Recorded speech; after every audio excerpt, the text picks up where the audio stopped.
নবান্ন পূজা। শাঁখারিপাড়ার দিকে পুণ্যার পাড়টি বেশ উঁচু। আগে সেখানে দাঁড়িয়ে থাকত একটা ফুলে ভরা শিউলি গাছ। অনেক কাল আগে অগ্রহায়ণের প্রথম দিনে এক শঙ্খবণিক বাড়ির বউ সেখানে ফুল তুলতে গিয়েছিল। তার নাম ছিল বিজয়া। সেদিন নবান্ন। তার সকাল সকাল স্নান করে পুজো সেরে পিঠে বানাতে যাওয়ার কথা।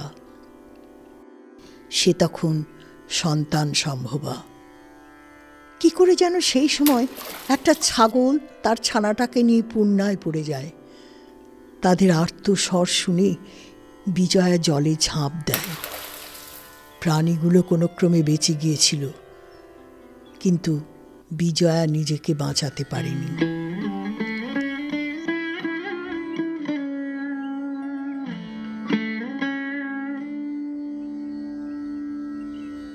সেই থেকে বিদ্যানগরে নবান্ন পালন করা হয় অগ্রহায়ণের পঞ্চম দিনে। পহেলা অঘ্রাণ গ্রামে অরন্ধন। সবাই চিড়ে দুধ আর ফল খেয়ে থাকে।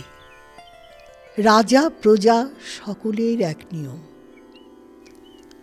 শাঁখারিপাড়ার ঘাটে একটি শিলাখণ্ড আছে, সবাই বলে বিজয়শীল। নবান্নের আগের দিন ভোরে গ্রামের মেয়েরা প্রথম চালের গুঁড়ো সেই শিলাকে অর্ঘ্য দিয়ে আসে। নবান্নের দিন সবাই সেই চালের গুঁড়ো থেকে প্রসাদ নিয়ে শুরু করে নবান্ন পূজা।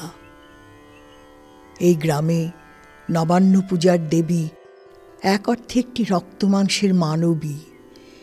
গ্রামের কোনো মেয়ে সন্তান সম্ভবা হলে বাপের বাড়ি এসে প্রথমে বিজয়শীলে পুজো দেয়। পূজায় কোনো নিয়ম নেই, সবটাই অনিয়ম। তা তো হবেই। সন্তান সম্ভবারা যাকে পুজো দিতে আসে সে তো জীবনে সন্তানের মুখই দেখেনি, তবু কি গভীরভাবে অর্থবান তার মাতৃত্ব। গতকাল নবান্ন গেছে, ঘরে এখনো প্রচুর গোকুল পিঠে। সকালে বড় পাকঘরে বসে গোকুল পিঠা খাচ্ছেন সত্যনারায়ণ। তার পাতে একটার পর একটা পিঠে দিয়ে যাচ্ছেন চন্দ্রমণি দেবী। তিনি রামনারায়ণ তর্কালঙ্কারের স্ত্রী। তার নিজের কোনো সন্তানাদি নেই। তার দেবর সত্য আর ননদ হেমকেই তিনি সন্তান স্নেহে মানুষ করেছেন। এদের সাথে তার বয়সের পার্থক্য খুব বেশি নয়, কিন্তু বাৎসল্য সেটাকে সুবিধাজনকভাবে বাড়িয়ে নিয়েছে। চন্দ্রমণিকে দেখে মনে হয় তিনি এখনও কিশোরী, সদা ষোড়শ বসিয়া। তার প্রতিটা কথায় স্নেহ প্রেম মাখা থাকে। কার্তিক গণেশ সেই কদিন আগেও তাঁরই কাছে শুতো। এখন ওইটুকু বিছানায় আর অত বড় দুটো ছেলে আঁটে না, তাই তিনি তাদের খাট আলাদা করে দিয়েছেন। অবশ্য দীপা আর দিনু তার কাছেই থাকে। মাঝে মাঝে ঝগড়া করে তাদের হেমমালিনী দেবী নিয়ে যান বটে। ছেলে মেয়ে দুটো আবার লুকিয়ে চুরিয়ে বড় মামিমার কাছে পালিয়ে আসে। চন্দ্রমণি ছেলে পিলে ছাড়া থাকতে পারেন না, আর তারাও তাকে ছেড়ে থাকতে পারে না। তাদের যন্ত্রণায় তার ভালো করে বিশ্রামই হয় না। এ নিয়ে তিনি গজগজ করতে ছাড়েন না, কিন্তু আসল কথা হলো তিনি বিশ্রাম চান না। সেই কথাটা সবাই দিব্যি বুঝতে পারে। চন্দ্রমণি তার ঠাকুরপোকে প্রকাশ্যে তুমি বলেন, কিন্তু বাইরের লোক না থাকলে তুই তুকারি করে থাকেন। মাঝে মাঝে দু একটা ঠোনা বা কানমোলাও দেন। এ নিয়ে সত্যনারায়ণের অনেক অভিযোগ। ছেলে পিলের সামনে তাকে বুড়ো বয়সে মার খেতে হয়, কিন্তু এটুকু না হলে তার চলে কই। কতদিন আগে তিনি মাকে হারিয়েছেন। বৌদিদের ওই ঠোনাটুকু তার কাছে মাতৃস্নেহ। বৌদিদি খাওয়াচ্ছেন আর মৃদু স্বরে বকাবকি করছেন। ডাকাতরা সেদিন বেন্দেনে গেল, তাও শিক্ষে হলো না। বলি, হো হো করে বেড়ালেই চলবে? ছেলেপুলেগুলো তোরে দেখে কি শিখবে? সত্যনারায়ণ হুঁ দিয়ে যাচ্ছেন। কত করে বললিম একটা পাঠশালা খোল, সে কথাও শুনলি নেই। এসব পুরানো কথা সত্যনারায়ণ কোনো কালেই কানে তোলেন না। তার ধরাবাঁধা নিয়মের জীবন ভালো লাগে না। পৌরোহিত্য করতে বেশ লাগে। বৌদিদি আবার সেটা তত পছন্দ করেন না। তিনি চান তাঁর ঠাকুরপো পাঠশালার অধ্যাপক হবে। সত্যনারায়ণ সবে নতুন গুড় দিয়ে আশকে পিঠে খাওয়া শুরু করেছেন। এসে গেল যত ছেলেপিলের দল। আজ সকালে পিঠে পায়েসই তাদের জলখাবার। কার্তিক, গণেশ, দীপা, দিনু, জগা, ছোট বিশু, রেমো সবাই এসে হাজির। অন্তেবাসীরা সব ফিরে এসেছে। এইমাত্র দক্ষিণ পল্লী থেকে এসে পৌঁছেছে কেশব। সে খুঙ্গি পুঁতি বগলে নিয়েই খেতে চলে এসেছে। তারা এসে পড়ায় সত্যনারায়ণ বাঁচলেন। বৌদিদি এখন বকাবকি ছেড়ে এদের নিয়ে ব্যস্ত থাকবেন। তার সাথে অদ্ভুত সম্পর্ক এদের। তিনি কার্তিক গণেশের বড় মা, তাই এদের সবার বড় মা।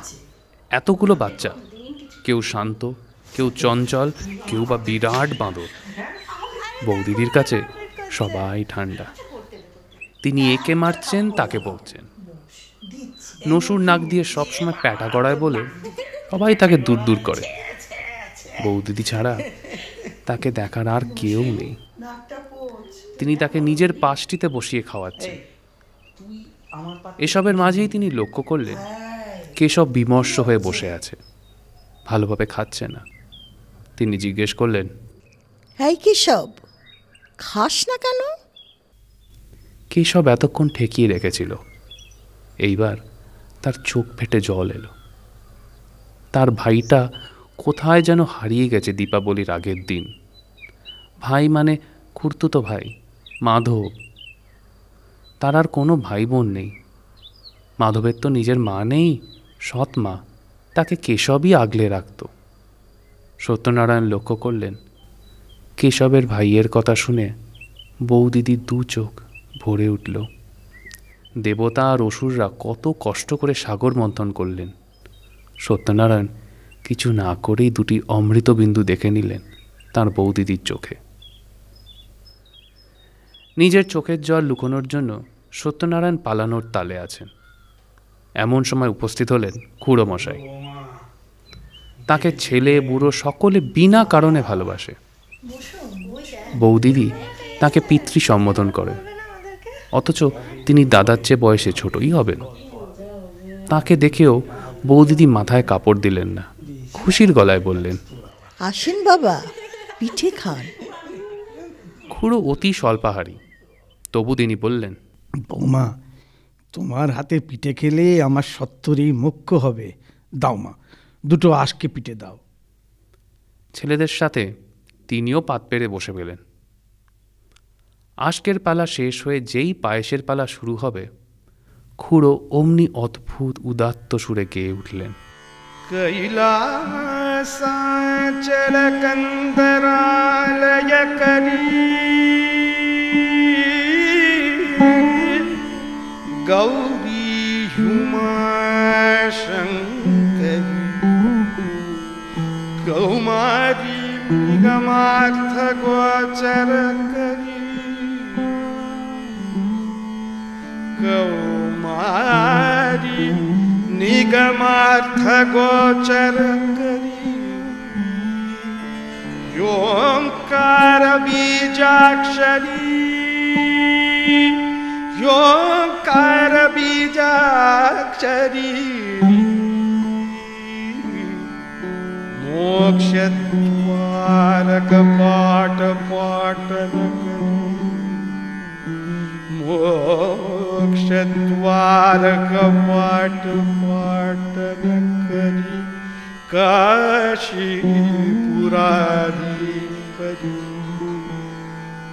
মোক্ষদ্বার কপাট পাটন করি काशीपुराधीश्वरी भिक्षां देहि रूपावलंबन करी माता अन्नपूर्णेश्वरी माता अन्नपूर्णेश्वरी माता अन्नपूर्णेश्वरी माता अन्नपूर्णेश्वरी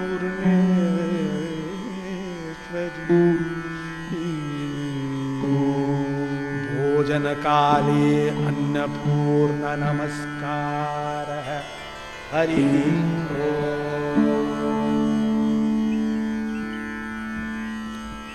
তাঁর গলা শুনে ন্যায়ের পুঁথি বন্ধ করে রামনারায়ণও চলে এলেন। তিনি মিষ্টান্ন বিশেষ পছন্দ করেন না, কিন্তু খুড়োর সাথে বসে খাওয়ার আনন্দই আলাদা। তিনিও একটু পায়েস চাইলেন। সত্যনারায়ণ বৌদিদির ভরা সংসার দেখলেন, দু চোখ ভরে। এও এক কাব্য, কবি স্বয়ং নটরাজ ও রাজ। খাওয়া শেষ করে খুড়ো সত্যনারায়ণকে বললেন, সত্য, চুন্নির জলায় যাবি? সত্যনারায়ণ বললেন, দিবালোকে তো তোমার চক্ষুতে ক্লেশ হয়। খুড়ো বললেন, আরে আজ দিবালোক কোথা, দেখছিস নে কেমন মেঘ আকাশে, চ বেড়ায় আসি।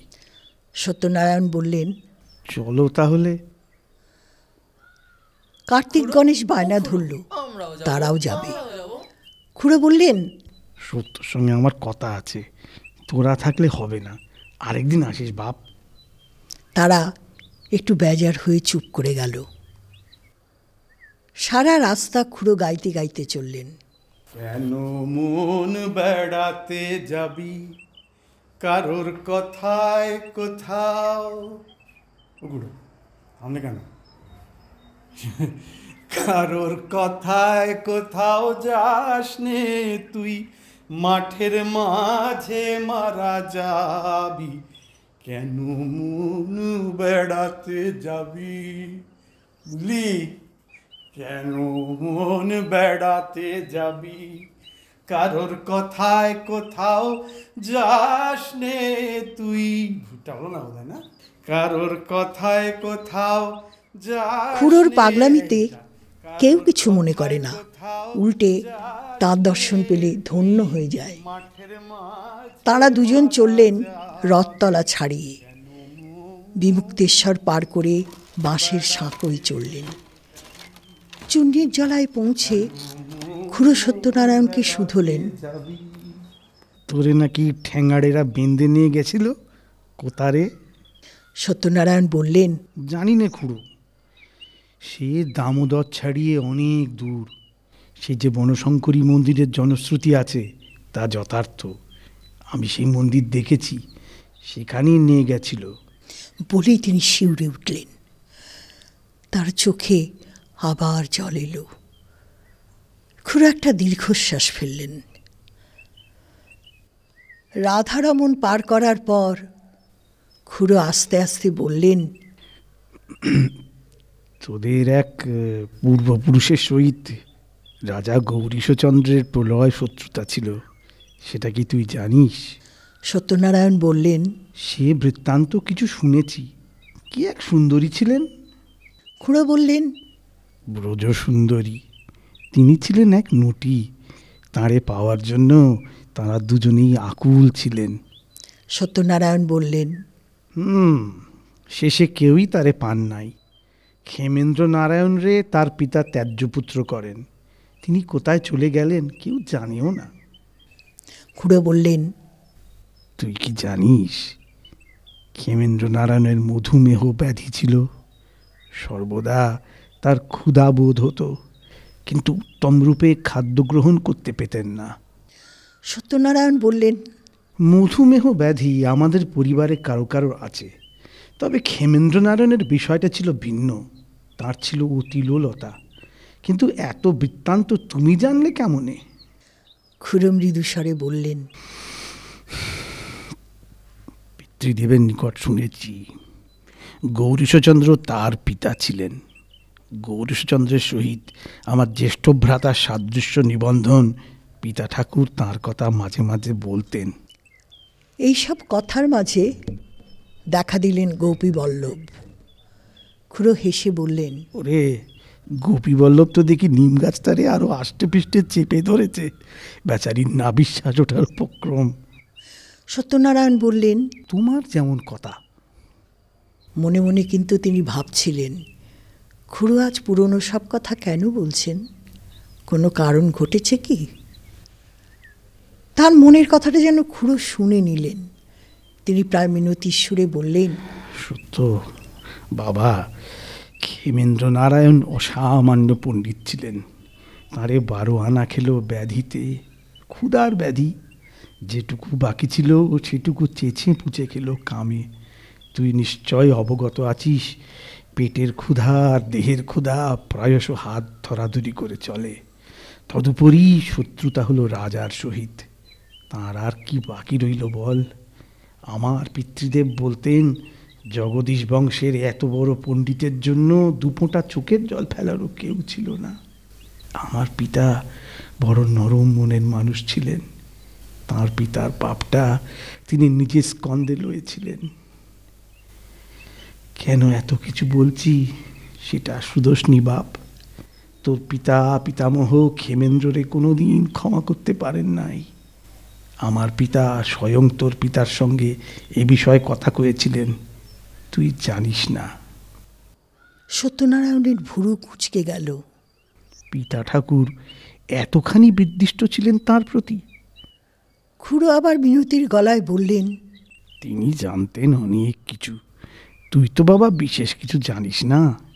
তুই তোর হতভাগ্য পিতৃপুরুষের জন্য একটু অশ্রুপাত করিস, তাঁর শান্তি হবে। সত্যনারায়ণ মাথা নিচু করে ভাবতে লাগলেন, এখনো কি তিনি শান্তি পাননি? তারা যখন প্রায় বাল্মীকির কাছে পৌঁছে গেছেন, দূর থেকে তাদের দেখতে পেল একটি সুদর্শন যুবক। কালো পেশিবহুল শরীরটিতে তার কত কারুকার্য। কপালে সিন্দুরের টিকাটিও বেশ মানিয়েছে। এই রে, সত্য ঠাকুর তাকে ঠিক চিনে ফেলবেন। এখনও দেখতে পাননি বটে, তিনি মাথা নিচু করে হাঁটছেন, একটু যেন চিন্তিত। তার সাথে আবার খুড়োমশাই আছেন। এই ব্রাহ্মণের চোখের সামনে কিছুতেই যাওয়া যাবে না। এই সব ভেবে সে একটু কষ্ট করে চড়ে বসল একটা অনুচ্চ বৃক্ষে। তার ডান পায়ে একটা পুরানো ব্যথা আছে। অবশ্য সে ছুটতে পারে ভালোই, কিন্তু একটানা বেশিক্ষণ পারে না। বেচারা বুঝতে পারেনি যে গাছটায় সে চড়েছে সেটাই ছিল ভয়ঙ্কর রাম পিঁপড়ের বাসা। নিমেষের মধ্যে শত শত রাম পিঁপড়ে তাকে আক্রমণ করল। গুটি কতক আবার তার ধুতিকোপনির মধ্যেও ঢুকে পড়ল। এই যে বিষম জ্বালা, চুলকাতে চুলকাতে তার প্রাণ যায়। কথা বলতে বলতে খুড়ো আর সত্যনারায়ণ বাল্মীকি পার করে গেছেন। হঠাৎ একটা গাছ থেকে কি এক বস্তু ঢপ করে নিচে পড়ল। পতনের পর দেখা গেল সেটার হস্তপদ আছে। সত্যনারায়ণ হুঙ্কার দিলেন, কে রে তুই? বস্তুটা নিচে পড়া মাত্র ছুট লাগালো। সত্যনারায়ণও ছাড়ার পাত্র নন। যৌবনে তিনি রোজ জোড়া মুগুর ভাজতেন আর দণ্ড বৈঠক দিতেন। তিনিও দৌড়ে পিছু নিলেন, আর কয়েক পলে খুড়ো দৃষ্টিক্ষেত্রের বাইরে চলে গেলেন। খুড়ো আর কি করে? কাছে একটা ভূপতিত বৃক্ষ দেখে তিনি সেটার গুড়ির ওপর বসলেন। তার মনটা বড় উতলা হয়েছে। নিজের জন্য নয়, এক হতভাগ্যের জন্য। ব্রজসুন্দরী ভেগে গিয়েছিলেন একজন গুপ্ত প্রেমিকের সঙ্গে। তিনি ক্ষেমেন্দ্র আর গৌরীশ দুজনের সাথেই প্রতারণা করেছেন। সমাজ সংসারের উপর তার বোধহয় একটি অদম্য ক্রোধ ছিল। তিনি যেন সবাইকে দেখাতে চেয়েছিলেন, দেখ কত সহজে তোদের সমাজের মাথাগুলোকে ধ্বংস করে দেওয়া যায়। তিনি ক্ষেমেন্দ্রকে নিজের ঘরে নিদ্রিত অবস্থায় রেখে পালিয়ে যান। সেই ক্রোধে রাজা গৌরীশচন্দ্র এক ভয়ঙ্কর বিষ প্রয়োগ করে ক্ষেমেন্দ্রের শরীরটা বিকৃত করে দিয়েছিলেন। ক্ষেমেন্দ্র তার বিভৎস দেহটা বস্ত্রে ঢেকে রাখতেন। এই অবস্থাতেও তিনি প্রায় 7 বছর বেঁচেছিলেন। তাকে পুরাতন প্রাসাদে বন্দি করে রাখা হয়েছিল। এ কথা রাজবাড়ির 2-4 জন মাত্র জানতেন। বাইরের কাক পক্ষীও টের পায়নি। এই হলো তাঁর হারিয়ে যাওয়ার রহস্য। খুড়োর পিতা যখন খুব ছোট, তখন তিনি একবার খেলতে খেলতে পুরাতন প্রাসাদে ঢুকে পড়েছিলেন। গোগানির শব্দ অনুসরণ করে তিনি যাকে দেখেন, সে সারা জীবন সেই স্মৃতি খুড়োর পিতাকে তাড়িয়ে বেরিয়েছে। তিনি সর্বদা কিছু বিষণ্ণ, কিছু অমনোযোগী থাকতেন। তার বারবার মনে পড়ত তাকে দেখে অনেক দিন আগে এক কুৎসিত দর্শন প্রেত তার পোড়ার ডান হাতটা সামনে বাড়িয়েছিল। সে শুধু একটু অন্ন চেয়েছিল, অথচ সেই প্রেতের সামনে রাখা ছিল অন্ন ব্যঞ্জন পূর্ণ একটি পাত্র।